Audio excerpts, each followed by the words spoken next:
After the Philistines had captured the ark of God, they took it from Ebenezer to Ashdod, brought it into the temple of Dagon, and placed it next to his statue. When the people of Ashdod got up early the next morning, there was Dagon, fallen with his face to the ground before the ark of the Lord. So they took Dagon and returned him to his place.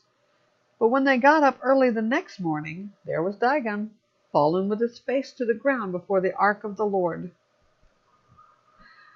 This time both Dagon's head and the palms of his hands were broken off and lying on the threshold. Only Dagon's torso remained.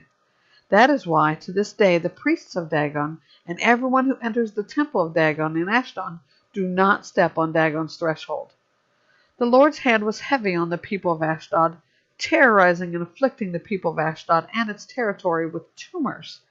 When the men of Ashdod saw what was happening, they said, "The ark of Israel's God must not stay here with us, because his hand is strongly against us and our god Dagon."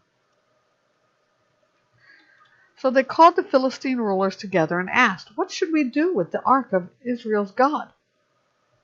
"The ark of Israel's God should be moved to Gath," they replied. So the men of Ashdod moved the ark. After they had moved it, the Lord's hand was against the city of Gath, causing a great panic. He afflicted the men of the city, from the youngest to the oldest, with an outbreak of tumors. The Gettites then sent the ark of God to Ekron. But when it got there, the Ekronites cried out, "They've moved the ark of Israel's God to us to kill us and our people." The Ekronites called all the Philistine rulers together. They said, "Send the ark of Israel's God away. It must return to its place so it won't kill us and our people."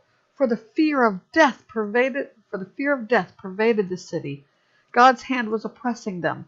The men who did not die were afflicted with tumors, and the outcry of the city went up to heaven.